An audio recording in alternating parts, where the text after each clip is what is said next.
Good results Saturday. Bit more quieter now, isn't it? Yeah, it was a good start. It's one to build on, isn't it? Yeah. Attendance is going up, which is good. Wow, things changing. Yeah, some of these probably were here at the game actually. What hasn't changed?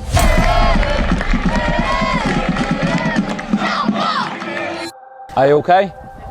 Morning all. Morning. How you doing? You okay? All right? There was a lot of surprises really when we finally took over. Some of them took us completely by blindside, but I suppose the first job we had to do was appoint our manager. Yeah, Saturday. Yeah. Good results. Well, draw.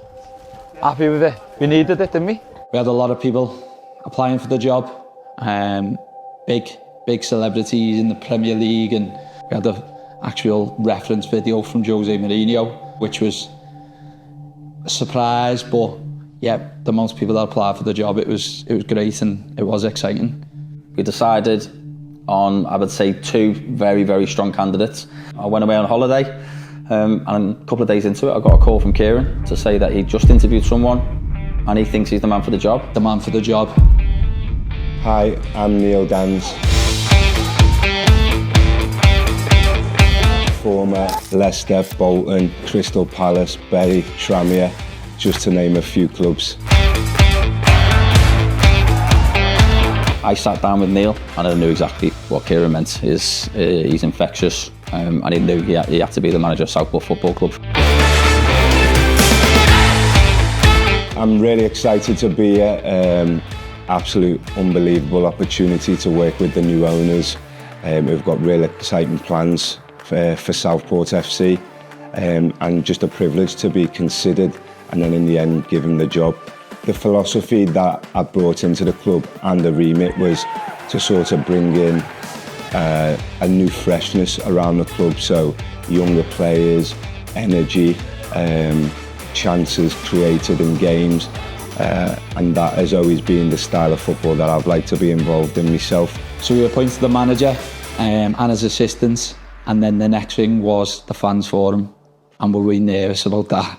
I think the first time the fans really got to get eyes on us was probably the fans forum, but work started weeks before that. We had people online saying, what are these 2 property developers doing? What did they know about football? Are they going to build a housing estate on our football ground? It was also a good chance to get a feel for what the supporters expected. Little did they know how close the club come to closing its doors. We had to tackle the charity commission who were coming after the previous owners, and we didn't realise just how close that probably got to closing this club forever. We outlined at the very start, this isn't us versus yous. We haven't bought this to the fans off. We've bought this and spent a lot of money on it, and we need the fans to back us. I know there might have been some hesitations because I'm a young manager, because I'm not the most experienced at this level, but I felt it was a really good, positive event, and you could see straight away that the fans connected with the new owners, with the new staff, and I think almost instantly you could see that we were starting to form a togetherness within the club. But the first protocol and the first big thing that we really did was securing a new training facility. I know previous owners for years gone by have tried to secure a full-time training facility for this club. Kieran and I managed to pull it off, and before the fans forum really started, work's actually started on it now. And it's a major step forward, so it was great to go to the fans with some really positive news before a ball's even been kicked. We had loads of comments after, yeah, we do need a younger team, yeah, we do need to get rid of the older players, and that's kind of give us an idea of where to go. So we then started looking at younger players like Danzy wanted, like we wanted, and like the fans wanted, and it went from there. It was great to meet some of the hardcore supporters that have given up the time to come and see us and see what our plans are, really. And I think it was nice to show them that we're just normal lads that think we can make a difference, and we were just honest and open with them, something that we're committed to do right the way through our tenureship. So once we got involved with the club, we wanted to kind of get involved with the community and charities around the club, and we teamed up with the Round Table, who helped the families who were affected by what happened last year in Southport. So we decided to launch a charity game with ex-celebrities, ex-football players and stuff like that. Dave said it wasn't the best idea just because of the time we had. I mean, I knew we had a lot to do, but I didn't quite understand just how much more we'd have to do putting this match on. But Kieran insisted. The charity game, I felt massive success. There was a real sense of community around the place, some brilliant guests, some really good ex-pros playing, and an opportunity to just bring everyone together and start forming that relationship with the fans. I think Dave and Kieran done an outstanding job in the time that they had, which I think was only 6 weeks to put it all together. By the end of it, I think it turned out to be a real successful day. Everyone was happy. The fans were all getting signatures off the players, and it's something we're definitely going to do next year. And of course, the biggest thing is that we managed to raise £48,000, again, to a great cause, and something I think the whole club can be proud of. Wow, what a day. Kieran pulled it off. He pulled in some huge favours and put on one of the best events I've ever been to for probably the best and most deserving cause. Can I say you're a d*** at the end of that though, for balance?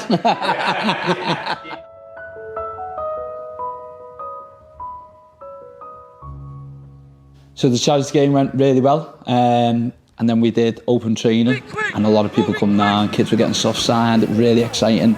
We obviously recruited a lot of young players, so it was a good day for them to get used to the environment, get used to the new supporters. It was a great day, lovely day for the community as well. It was actually on the anniversary of what happened in Southport 12 months ago, and it was nice to mark the occasion with something positive.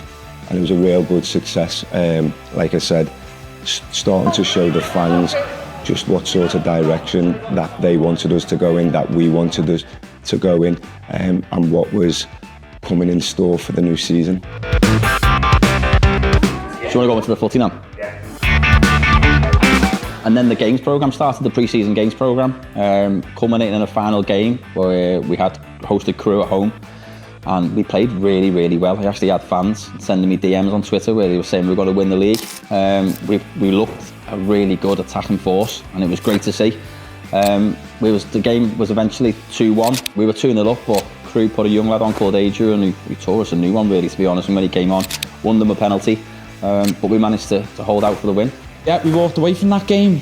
Wow, it was bouncing. Family, friends were saying this is amazing, how exciting is this, and fans were coming over to us, shaking our hands, thanks for saving this club, this is what we need, younger players, it's exciting. And then we played our next few games.